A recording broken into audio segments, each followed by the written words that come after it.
What's up, guys? I'm BTC. We're getting even more information about Overwatch 2. The first thing is what a lot of people have been asking, and that is, when is the release date for the game? And the fact is that they don't have one right now. They keep saying that it is early in development and that it's going to take a while. I don't really expect them to have the game out ready within the next several months or even early into next year. I think what's most likely going to happen is we're going to see something close to a finished product next year at BlizzCon. They might even have a beta available at that time, or maybe a little bit after or something like that, and then the game will be fully available sometime after that. But suffice it to say, it's gonna take a while. The second thing to go over is about maps in competitive. Now, I showed you in a previous video a bunch of the new ones that were going to be added in the game, including a new game mode called Push, which is kind of like a payload race or a tug of war, kind of like that. However, it was also announced that some of the maps are going to be taken out of the competitive map pool. The two that were specifically named to be first removed are Paris and Horizon Lunar Colony. So, two of the least favorite maps in the game. They are the two capture point maps. Would be really nice if they just took out Temple of Anubis and maybe even, well, I don't know. I don't really have that big of a problem with Hanamura and Volskaya, but I'd like to see Temple of Anubis go. But anyways, so they're definitely taking out Paris and Horizon Lunar Colony. And for those of you that watch the Overwatch League, you already know what the map pool system is. They use a pretty small map pool that changes with every stage in the Overwatch League. This is so that the pro players can focus on practicing on just a few maps instead of trying to learn them all. And it just makes the game better because those players will then have much more refined strategies for those maps. It's not necessarily about just learning the maps. It's the pro players in those teams actually have very kind of intricate strategies that they use on the different maps. So in earlier Overwatch tournaments, before the league was even around, there was a map selection phase where the different teams would pick the maps that they wanted to, and sometimes even have the option to ban maps that they didn't want. This is the same system that's used in many other games like CSGO. For a long time, people have been asking for something like this on the competitive ladder, and it seems like as early as possibly next week, a system like that will be on the PTR. Specifically, Blizzard has said that certain problem or troublesome maps that players just don't really like are going to be taken out of the map pool, and those first two are going to be Paris and Horizon Lunar Colony. However, it doesn't mean that they are going to be permanently removed from competitive. The understanding is that it is going to be a rotating map pool. This may happen every season or every few weeks or even once a month or something. We don't know at this point how often it's going to rotate the maps in and out. When the system goes on the PTR, they will probably have all of that information available when that happens. So believe it or not, all of the maps are pretty well balanced. And by that, what I mean is that the attackers and the defenders have close to a 50-50 win and loss ratio.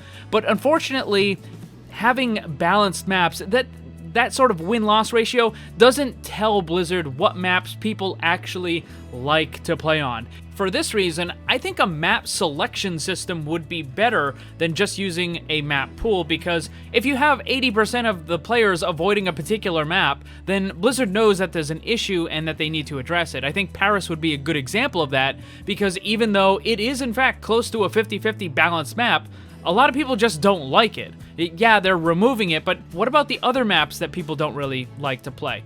I know the arguments against this sort of a system is that, well, people will just kind of pick one map and play it over and over again, and that gives them an unfair advantage, and then it boosts their skill rating artificially and this and that. Essentially, because they keep playing one map, they can rank up faster, but going by what's happened in CSGO, where people will play the same map, they'll just play Dust 2 for months and months on end, there really isn't any significant change in their rating, right? Like, yeah, you can get better at that one particular map, you can learn its ins and outs and stuff like that, but the effect on your rank just isn't really all that noticeable, right?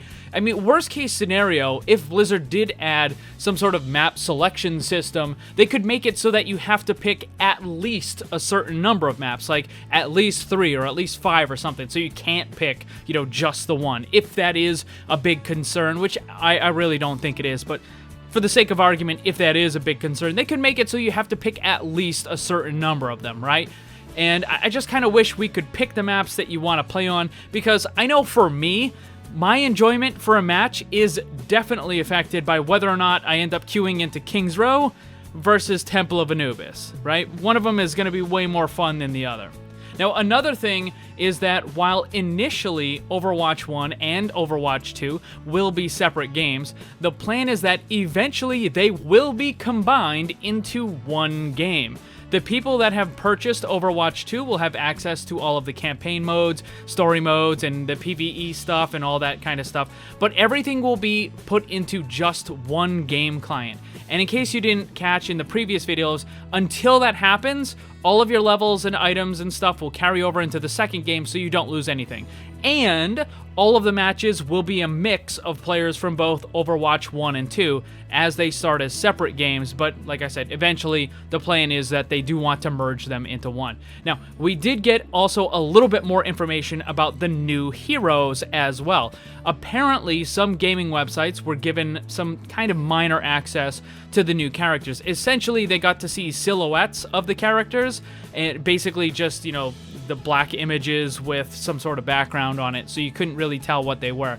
So they weren't able to see any of the abilities or anything like that, but there were 4 character silhouettes, and it was specified that Sojourn was not one of the ones being shown, meaning that there are at least 4 characters in addition to Sojourn, assuming that one of the silhouettes was also Echo. So in the last video, I said that they're planning to release multiple characters at once, and I still think they are, and it kind of makes me think that they're going to release 2 or 3 at a time for the next several hero releases, right? Like the next one might be 3, the one after that might be 2, or maybe they break it up into 2, 2, 2 or something like that, because in addition to those, I mean, we know that they're working on other ones as well. So it does seem like the hero releases, maybe not always, but maybe for the next couple, we might end up getting more than one character getting released.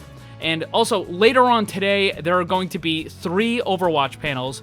2 of them are about artwork in Overwatch, and the third is the voice actors. Now, I'm not really expecting a whole lot of new content to come from those panels, just by the very nature of what kind of panels they are. You know, it's not like they're talking about stuff in the future for the most part.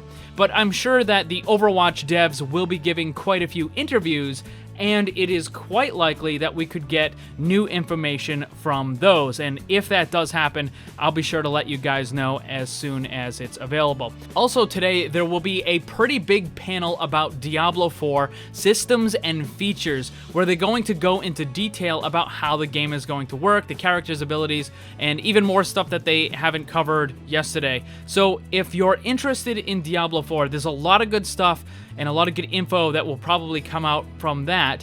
And I'm not sure if I'll make a video covering it, because I don't know if there's enough interest in that game on this channel. It's incredibly different from Overwatch. I mean, I really like Diablo. Diablo 4 looks amazing, right? But really, the only thing that Diablo and Overwatch have in common is that they're made by Blizzard. And I don't know if you guys who are here primarily for Overwatch, I would assume, would be interested in anything like that. So I would consider covering the news for Diablo 4 and even the full game when it's eventually released, but there needs to be enough interest in that sort of stuff. So if that is something that you guys would like to see, then please let me know down below.